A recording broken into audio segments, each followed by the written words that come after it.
آج ہم ایک نئی ویڈیو کے ساتھ حاضر ہیں۔ ہوا کچھ یوں کہ حضرت عبداللہ بن جعفر رضی اللہ تعالیٰ عنہ کا گزر ایک باغ سے ہوا۔ باغ میں ایک عجیب ماجرا دیکھا کہ باغ کا جو رکھوالا ہے وہ حبشی تھا۔ تو باغ کا جو رکھوالا تھا وہ کھانا کھا رہا تھا،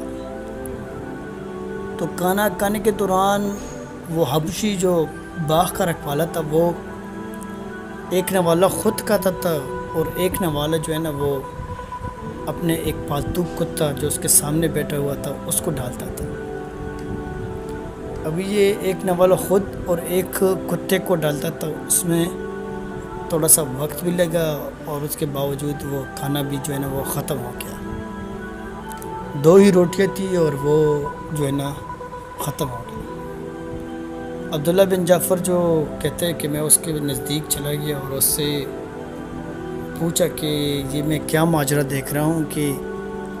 آپ کے سامنے کتا بیٹھا ہوا ہے اور آپ کا جو کھانا آیا ہوا ہے، جو باغ کا مالک کی طرف سے جو کھانا آیا ہوا ہے وہ صرف آپ کو ہی جو ہے نا کافی ہے، اس میں کوئی اور شریک نہیں ہو سکتا، صرف 2 ہی روٹیاں ہیں اور اس میں سے آپ نے جو ہے نا ایک روٹی جو آپ نے آدھا کھانا جو ہے نا ایک روٹی آپ نے اس کتے کو ڈالا اور ایک آپ نے کھایا جو آپ کے لیے کافی بھی نہیں ہے، تو یہ کیوں کیا؟ تو وہ باغ کا رکھوالا جو تھا وہ بڑا متقی تھا، بڑا تقوی دار پرہیزگار آدمی تھا، صحابہ کرام کا دور بھی تھا۔ تو انہوں نے کہا کہ مجھے شرم آتی ہے اور اللہ کے غیرت سے جو ہے نا مجھے شرم آتی ہے کہ میرے سامنے ایک زندہ آنکھ کے مجھے دیکھ رہی ہوں اور میں کھانا کھا رہا ہوں، اس وجہ سے میں نے اس کو جو ہے نا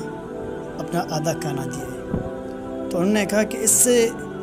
کم ترین کھانا بھی یہ کھا سکتا تھا، یعنی کہ آپ کا جو روٹی آئی اس کے علاوہ بھی اس کے سے کم ترین کچھ بھی کھا سکتا ہے، آپ سے بچہ کچا ہو یا کچھ ادھر ادھر سے آپ کھانا دے دو اس کو۔ تو انہوں نے عرض کیا کہ صاحب یہ اس کی زندہ آنکھ ہے، جب بھی میں کھاتا ہوں اس کو بھی بھوک ہوتی ہے، یہ میرے سامنے ہوتا ہے، یہ مجھے دیکھ رہا ہوتا ہے تو مجھے شرم آتی ہے، تو میں اس کو اپنا آدھا کھانا دے دیتا ہوں۔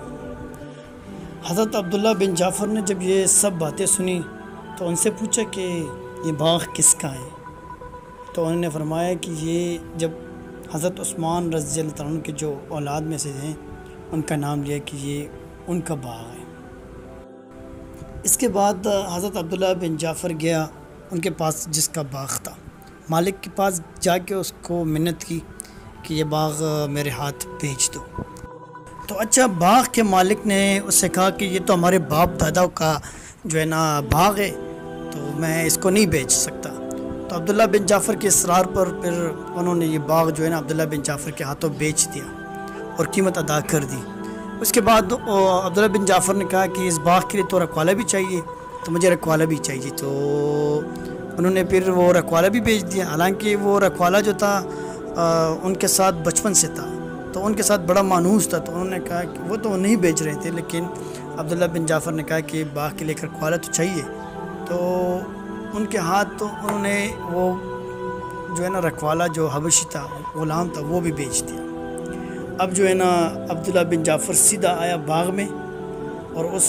جو ہے نا حبشی کو بلایا جو غلام تھا جو رکھوالا تھا، اس کو بلایا اور کہا کہ آپ مجھے بہت پسند آئے، آپ کی یہ حرکت مجھے بہت پسند آئی، آپ بہت پرہیزگار اور تقوی دار ہیں، چنانچہ میں یہ باغ آپ کو ہدیہ کر دیتا ہوں اور آپ کو آزاد کر دیتا ہوں، آج سے یہ باغ تمہارا ہوا۔ اچھا اس کے بعد کیا ہوا؟ ہوا کچھ یوں کہ عبداللہ بن جعفر کے جانے کے بعد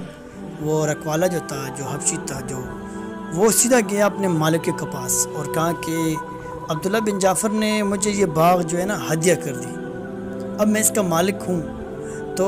میں چاہتا ہوں کہ یہ باغ میں آپ لوگوں کو دوبارہ ہدیہ کر دوں۔ تو اس کے بعد انہوں نے وہ باغ ان کو ہدیہ کر دی اور پھر کہا کہ میں اس کی رکھوالی میں ہی کروں گا آپ لوگوں کے لیے۔